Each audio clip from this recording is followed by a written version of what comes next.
A escravidão esteve presente no Brasil durante mais de 300 anos, e nosso país foi construído pela exploração desses trabalhadores, seja indígenas, seja africanos. A história da escravidão no Brasil é marcada pela crueldade e pela violência com os escravos. Foram tratados a falta de liberdade em si, aliada com a violência, motivavam a resistência deles.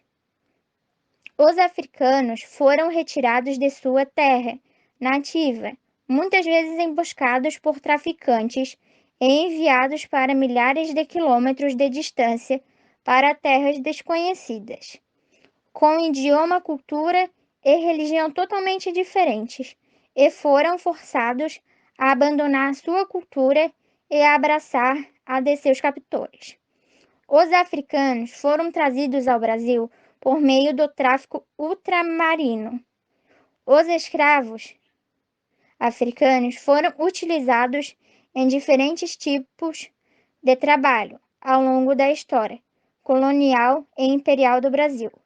Utilizou-se escravos em trabalhos domésticos, urbanos, mas principalmente na lavoura, para o cultivo da cana-de-açúcar, nas minas, nas regiões mineradoras.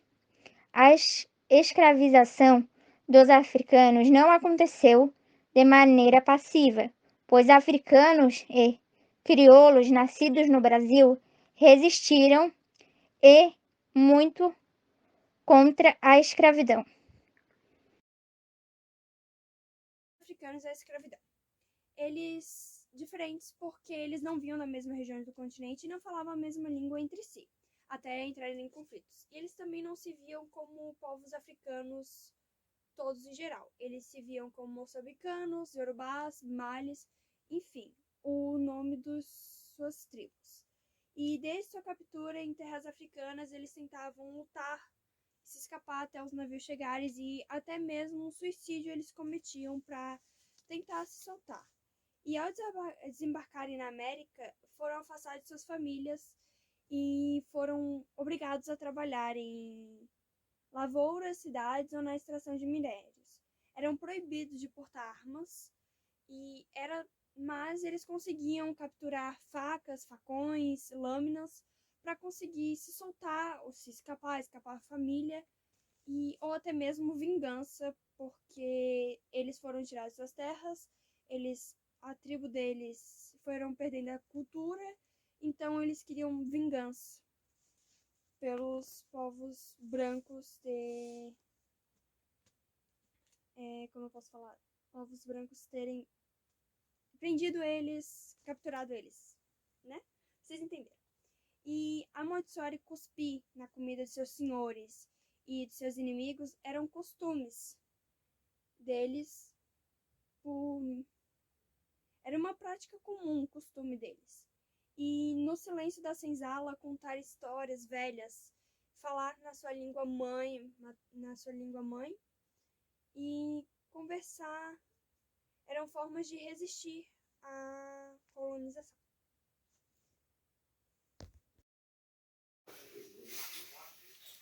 Talvez grande parte do símbolo da resistência africana no Brasil seja a capoeira angolana, que durante a maior parte da nossa história foi proibida, tanto para fazer parte da cultura negra, como pode ser utilizada como resistência contra os brancos.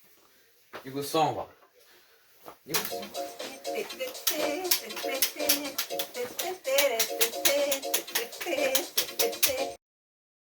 Os quilombos foram os principais meios de resistência dos africanos neste continente. Eram redutos formados por pretos e pretas fugidos do cativeiro, onde podiam recriar suas tradições e viver fora da dominação colonial.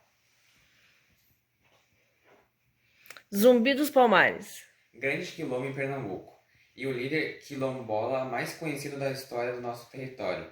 Ele fez oposição a seu tio Ganga Zumba, quando este planejava negociar com os brancos. Zumbi foi preso e condenado a suplício morte exemplar para que os negros parassem de se rebelar contra seus donos, seus fazendeiros, seus senhores. E Desde a sua morte, dia 20 de novembro, é considerado, então, o Dia da Consciência Negra. Revolta do Malês. A Revolta do Malês aconteceu em 1835 na cidade de Salvador, na Bahia, e ficou conhecida como uma das maiores revoltas de escravos africanos na história da escravidão no Brasil.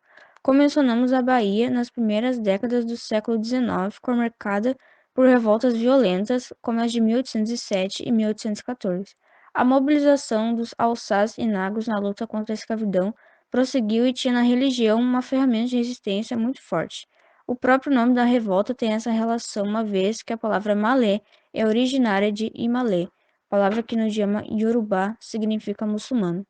Os escravos que se mobilizaram durante esse período na Bahia, incluindo na revolta dos malês, eram muçulmanos.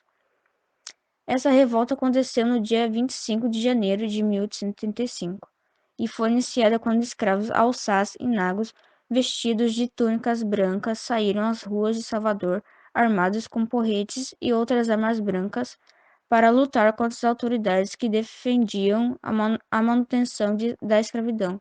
Os escravos rebelados lutaram apenas contra as forças mobilizadas para lutar contra eles. A cidade de Salvador, na época, tinha cerca de 65 mil habitantes, dos quais cerca de 40% era de escravos.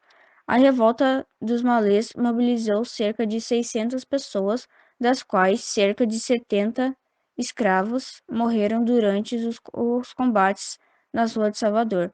Os malês foram derrotados e a repressão contra sua revolta foi duríssima. As historiadoras Lília e Heloísa afirmam que após a revolta dos malês, cerca de 500 escravos foram condenados à pena de morte, açoite e deportação. A historiadora Luciana Brito, por sua vez, alegam que a revolta deu início a uma onda de deportações entre 1835 e 1836.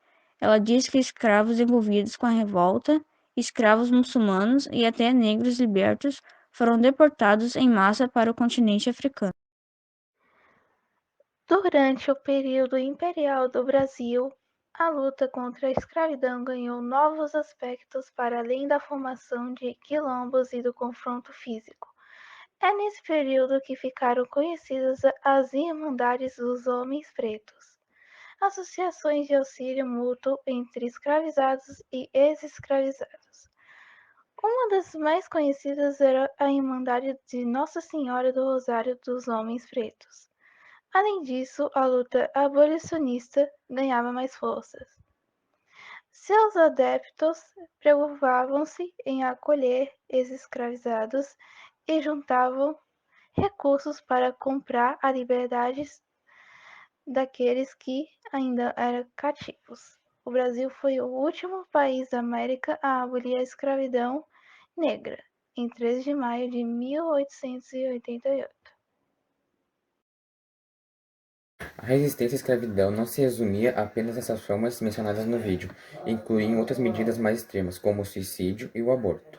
A desobediência também era uma importante ferramenta utilizada pelos escravos, e era frequentemente utilizada quando eles estavam extremamente insatisfeitos com o tratamento que eles recebiam.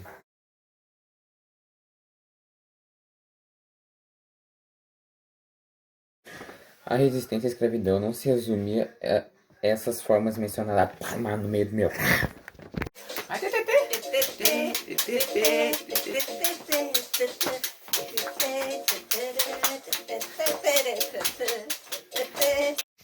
Os quilombos foram um dos principais meios de resistência da... Puta que pariu isso. Vai, não.